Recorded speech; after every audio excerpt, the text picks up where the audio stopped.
Hi hello welcome to cricket మావా. Sun Risers Hyderabad అదేవిధంగా Chennai super Kings match చాలా interesting గా ఉండబోతుంది. ఎందుకంటే పిచ్ చూస్తే మంచి హైవే రోడ్ లాగా తయారై ఉంటుంది.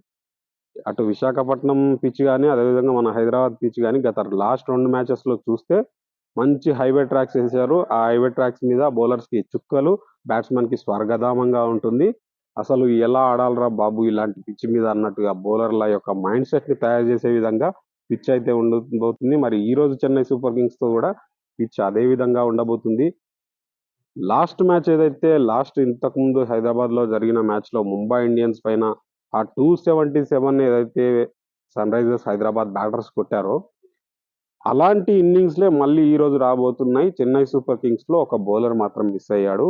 ముస్తఫిజర్ రెహమాన్ వాళ్ళకి బాగా స్టార్టింగ్స్ ఇచ్చాడు. బాగా బౌలింగ్ చేశాడు ప్రతి మ్యాచ్‌లో. తను ఈ మ్యాచ్‌లో వాళ్ళకి అందుబాటులో లేకపోవడం అనేది చెన్నై సూపర్ కింగ్స్‌కి చాలా మైనస్ అన్నమాట. ఎందుకంటే చెన్నై సూపర్ కింగ్స్ పిచ్ లాంటి పిచ్ మీద అయితే వాళ్ళు వాళ్ళ హోమ్ కండిషన్స్ వాడుకొని ఏ బౌలర్ అయినా యుటిలైజ్ చేసుకొని ఆడగలరు. కానీ హైదరాబాద్ లాంటి హైవే ట్రాక్ లాంటి పిచ్ మీద ముస్తఫిజర్ లాంటి బౌలర్ కూడా లేకుండా వాళ్ళు ఎంతవరకు హైదరాబాద్ బ్యాటింగ్ ని నిలువరించగలరు. ఎందుకంటే హైదరాబాద్ బ్యాటింగ్ చూస్తే లాస్ట్ మ్యాచ్ లో వాళ్ళు ఎప్పుడైతే ఫెయిల్యూర్ అయ్యారో కానీ ఈ మ్యాచ్ లో మాత్రం ఖచ్చితంగా హైదరాబాద్ పిచ్ మీద మళ్ళీ ఒక విధ్వంసం అయితే చేయబోతుంది. డెఫినెట్లీ హెన్రీ క్లాసన్ కానీ, అభిషేక్ శర్మ కానీ, ట్రావిస్ హెడ్ కానీ, మయాంక్ అగర్వాల్ కానీ వీళ్ళు నరుసగా ఈ నలుగురు కొడుతూ వస్తారు. ఖచ్చితంగా భారీ స్కోర్లు ఈ మ్యాచ్ లో కూడా వస్తాయి. ఇటు చెన్నై సూపర్ కింగ్స్ లో కూడా మంచి బ్యాటర్స్ ఉన్నారు. దాంట్లో ఎలాంటి డౌట్ లేదు. ఎందుకంటే రచిన్ రవీంద్ర కానీ, రుతురాజ్ గైక్వాడ్ కానీ వీళ్ళు ఓపెనింగ్ స్లాట్ లో ఏ ఒక్కరు బిగ్ ఇన్నింగ్స్ ఆడినా మిగతా బ్యాక్ హ్యాండ్ లో వచ్చే వాళ్ళ బ్యాటింగ్ ఆర్డర్ అంతా కూడా అద్భుతంగా ఆడుతున్నారు. లాస్ట్ మ్యాచ్ లో ఢిల్లీ పైన మ్యాచ్ ఓడినప్పటికీ ధోని అద్భుతమైన బ్యాటింగ్ చేశారు. తను ఆ 16 బాల్స్ లోనే ఆ 37 రన్స్ ఏదైతే కొట్టి ఆ ఒక మంచి మాస్ ఇన్నింగ్స్ చూపించాడు విశాఖపట్నంలో ఢిల్లీ మీద. ఆ మాస్ ఇన్నింగ్స్ తర్వాత హైదరాబాద్ లాంటి పిచ్ దొరికినప్పుడు ధోని ఎలాంటి ఇన్నింగ్స్ ఆడతాడు అని చెప్పేసి అందరి యొక్క దృష్టి అయితే ఉంది.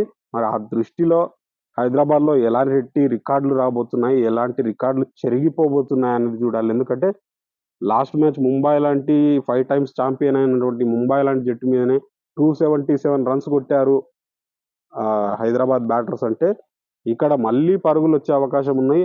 ఆ పరుగుల వరద ఏదైతే పారుతుందో ఆ వరద పారే టైంలో విజయ అవకాశాలని ఎవరు సృష్టించుకోగలరు అనే దానిపైనే ఈ మ్యాచ్ యొక్క ఫలితం ఉండబోతుంది.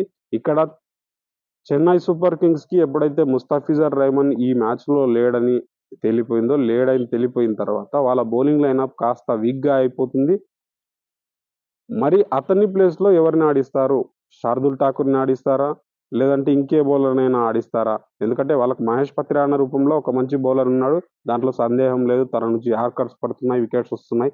కానీ వాళ్ళకు మిగతా బౌలర్స్ అయినటువంటి దేశ్ పాండే గాని, దీపక్ చాహర్ గాని అనుకున్నంత రీతిలో సక్సెస్ అవ్వట్లేదు.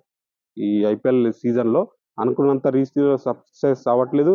వాళ్ళకి జడేజా రూపంలో స్పిన్ బౌలర్ ఉన్నారు. కానీ ఈ హైదరాబాద్ పిచ్ మీద చెన్నైలో తిప్పినట్టుగా తిప్పడానికి కాస్త ఇబ్బందిగా ఉంటుంది. చెన్నైలో తిప్పినట్టు తిప్పరు కానీ బౌలర్ని చెన్నైలో కొట్టడం కంటే ఘోరంగా అయితే హైదరాబాద్ లో కొడతారు. దాంట్లో ఎలాంటి డౌట్ లేదు. ఎందుకంటే పిచ్ని చూస్తూ ఉంటే మరొక భారీ పరుగుల ప్రవాహం అయితే రాబోతుంది. దాంట్లో ఎలాంటి డౌట్ లేదు. ఉప్పల్లో మరొకసారి కింద మీద బౌలర్లని ఊపే పరిస్థితికి వచ్చింది.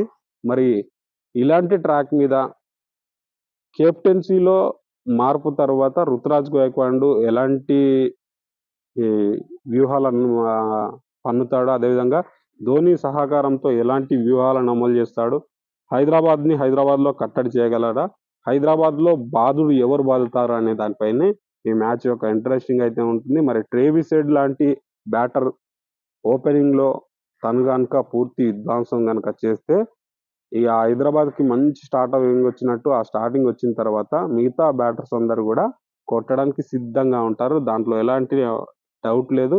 ట్రేవిస్ హెడ్ ఎంత బాగా ఆడతాడు ఓపెనింగ్ జోడీలో, తను ఎంత మంచిగా స్టార్ట్ ఇస్తాడు, ఈ పిచ్ ని యూటిలైజ్ చేసుకుని తను ఎంత మంచిగా స్టార్టింగ్ లోనే బాదుతాడు అనే దానిపైన భారీ స్కోర్లు ఎంతగా వస్తాయనేది ఆధారపడింది. మరి ట్రావిస్ హెడ్ గత ముంబై మీద జరిగిన మ్యాచ్ లో ఆడినట్టుగానే ఒక విధ్వంసక ఇన్నింగ్స్ ఆడాడంటే, అదేవిధంగా అభిషేక్ శర్మ కూడా ఒక విధ్వంసక ఇన్నింగ్స్ ఆడాడంటే మాత్రం, ఆ తర్వాత వచ్చే బ్యాటింగ్ లైనప్‌ని చెన్నై బౌలర్స్ కూడా నిలువరించడానికి కాస్త ఇబ్బంది పడాల్సిన పరిస్థితి అయితే ఏర్పడుతుంది. మరి ఆ పరిస్థితిని ఏర్పాటు చేస్తూ హైదరాబాద్ ఒక భారీ విక్టరీని సాధిస్తుందా? లేదంటే చెన్నై కోటలోనే కాదు, బయటి కోటలో కూడా మేము ఆడగలమని చెప్పేసి ఈ మ్యాచ్‌లో విజయంతో చెన్నై సూపర్ కింగ్స్ నిరూపిస్తారా లేదా చూడాలి. ఎందుకంటే చెన్నై గెలిచిన మొదటి 2 మ్యాచ్‌లు వాళ్ళు చెన్నైలోనే ఆడారు. ఆ తర్వాత విశాఖపట్నంలో ఎప్పుడైతే ఢిల్లీతో ఆడారో అక్కడ బోల్తా పడడం జరిగింది. వాళ్ళు ఆ ఢిల్లీతో చేజింగ్‌లో గూడా బోల్తా పడడం జరిగింది గాబట్టి, కేవలం చెన్నై కోటాలోనే విజయాలు సాధిస్తాము అన్నట్టుగా నిరూపిస్తారా? లేదంటే బయటి జట్ల యొక్క కోటలో గూడా మేము విజయాన్నైతే సాధిస్తామని జెప్పేసి మరి హైదరాబాద్‌లో ఒక బాదుడైతే బాదుతారా చెన్నై? లేదంటే హైదరాబాద్ బాదేసి మళ్ళీ మరొక భారీ విజయాన్ని చేజిక్కించుకుంటుందా లేదా అనేది జూడాలి. మరి ఈ వీడియో గురించి మీరేమనుకుంటున్నారో లైక్ చేయండి, కామెంట్ చేయండి, షేర్ చేయండి.